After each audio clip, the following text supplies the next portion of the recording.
Assalamualaikum warahmatullahi wabarakatuh. Hello my friends, let me introduce myself. My name is Arlen Tariani Putri. I'm from Accounting 22A with NPM 2241101.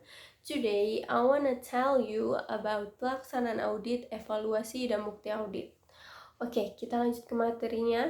Yang pertama yaitu definisi dan tujuan audit, yang dimana audit adalah proses sistematis untuk mengevaluasi laporan keuangan, kepatuhan terhadap regulasi, dan efektivitas pengendalian internal. Nah, tujuan audit itu ada 3 ya dalam organisasi. Yang pertama itu ada menjamin keakuratan informasi keuangan, lalu ada meningkatkan transparansi dan akuntabilitas suatu perusahaan, serta mengidentifikasi area untuk perbaikan.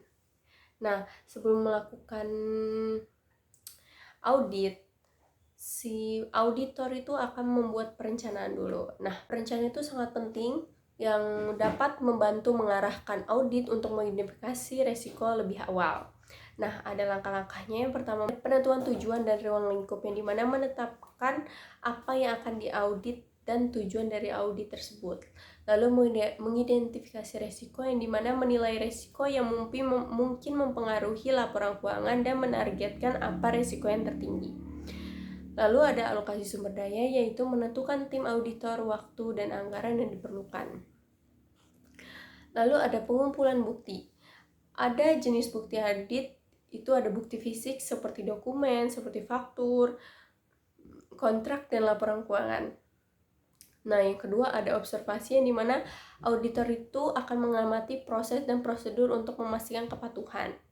Lalu ada konfirmasi, yang dimana setelah mereka mendapatkan bukti dan serta observasi, auditor akan mengkonfirmasi informasi dari pihak ketiga seperti bank atau pelanggan.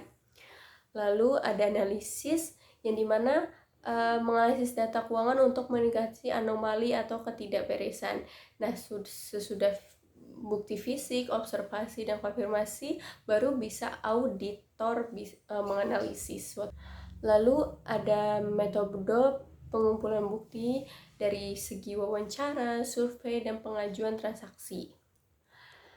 Dan ada kualitas kendalian bukti audit, ada 4, yang mana relevansi, yaitu bukti harus berhubungan langsung dengan tujuan audit. Yang kedua ada akuratan, yang dimana data harus benar atau valid serta bebas dari kesalahan. Lalu ada ketepatan waktu, yang dimana bukti itu harus diperoleh sesuai periode yang diaudit. Kelayakan sumber, yang dimana bukti itu harus dapat dipercaya. Lalu ada analisis interpretasi bukti, yang dimana analisis dan interpretasi bukti dalam audit artinya yaitu proses mengolah dan memahami bukti yang telah dikumpulkan, lalu menarik kesimpulan dari bukti tersebut untuk menilai apakah ada kesesuaian atau ketidaksesuaian dengan standar atau kriteria audit tersebut. Nah, kalau analisis audit itu ada tahapnya. Pertama itu fokus pada mengolah data atau informasi dari bukti. Lalu ada yang kedua, auditor tuh membandingkan antara kondisi aktual atau bukti dengan kriteria atau standar yang berlaku. Lalu yang ketiga, bisa menggunakan metode seperti perbandingan, tren historis, atau analisis statistik. Nah, yang kedua ada tahapan interpretasi bukti. Yang pertama, memahami makna dari hasil analisis yang awal. Lalu yang kedua, auditor tuh menarik kesimpulan apakah bukti tersebut mendukung temuan tertentu atau justru menunjukkan adanya masalah. Dan yang terakhir yaitu hasil interpretasi menjadi dasar rekomendasi dalam laporan audit. Kesimpulan di mana pelaksanaan audit merupakan proses yang esensial dalam memastikan keakuratan laporan keuangan, kepatuhan terhadap regulasi, serta efektivitas sistem pengendalian internal di suatu organisasi. Nah, audit ini dilakukan melalui rangkaian langkah yang meliputi perencanaan, pengumpulan bukti, evaluasi, pelaporan, dan tindak lanjut.